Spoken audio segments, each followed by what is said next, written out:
गधा और सियार। एक गांव में एक धोबी रहता था। उसके पास एक गधा था। धोबी गधे से बहुत काम लेता, पर खाने के लिए ढंग से कुछ नहीं देता। कभी कभी तो जो रूखा सूखा मिलता वो भी पेट भर नहीं होता। खाली पेट गधा अक्सर रात को इधर उधर टहलकर अपनी भूख को भुलाने की कोशिश करता। उसका मन यह सोच सोच कर बहुत दुखी होता था कि आखिर ऐसे कब तक चलेगा। करे तो क्या करे। गांव से लगा हुआ एक जंगल था जहां से एक सियार अक्सर गांव की ओर आ जाया करता और गधे से भी अक्सर मिलता। दोनों की अच्छी मित्रता हो गई थी। एक रात जब गधा भूख से परेशान टहल रहा था तो सियार आया और बोला, सुनो दोस्त, आज मैंने एक बहुत बढ़िया चीज देखी है। तुम भी देखोगे तो खुशी से उछल पड़ोगे। चलो मेरे साथ। गधा सियार के साथ हो लिया। दोनों गांव के दूसरे भाग में पहुंच गए। एक स्थान पर सियार ने रुकने का संकेत किया। उसने एक ओर इंगित करते हुए कहा, मित्र, जरा सर घुमाकर उस ओर तो देखो। जब गधे ने उस ओर देखा तो सचमुच खुशी से उछल पड़ा।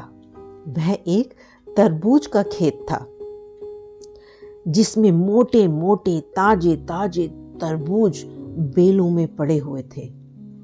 उसके मुंह में पानी भर आया।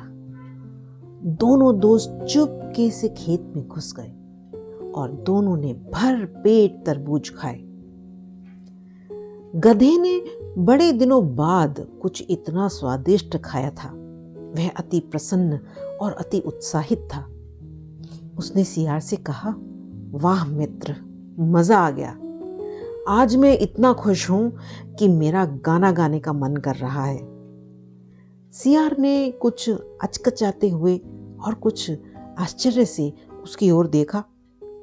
उसे लगा था कि वह मजाक कर रहा है, परंतु उसने देखा कि गधा तो गाना गाने को उद्यत है। उसने उसे रोकते हुए कहा, रुको भाई, क्या कर रहे हो? मुझे नहीं लगता कि यह एक अच्छा विचार है। अगर खेत के रखवाले ने हमें देख लिया तो बहुत पिटाई होगी। लेकिन गधे का मन तो कुलाचे मार रहा था। उसने सियार की एक न सुनी और बोला, अरे मित्र, तुम नाहक ही इतना डर रहे हो। ऐसा कुछ नहीं होगा। और यह कहकर गधे ने फिर से गाना गाने के लिए मुंह खोला। सियार ने उसे पुनः रोक दिया और बोला, अच्छी बात है। अगर तुम्हारा गाना गाने का इतना ही मन है तो तुम एक क्षण रुक जाओ। जब मैं इस खेत से बाहर चला जाऊं तब गाना गाना शुरू करना। मैं तुम्हारा गाना दूर से सुनना चाहता हूं। यह कहकर सियार खेत के बाहर भाग गया।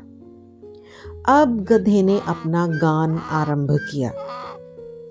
जैसे ही उसने ढेंचू ढेंचू किया, खेत के रखवाले की आंख खुल गई और वह डंडा लेकर गधे के पीछे भागा। इससे पहले कि गधा समझ पाता कि क्या हुआ है, उसकी अच्छी तरह धुलाई हो चुकी थी। किसी तरह भागकर उसने अपनी जान बचाई, वरना खेत के रखवाले उसे पीट पीट कर मार ही देते। अब उसने कान पकड़ लिए कि जीवन में कभी गाना नहीं गाएगा। इस कहानी से हमें यह शिक्षा मिलती है कि कोई भी काम समयानुसार ही करना चाहिए।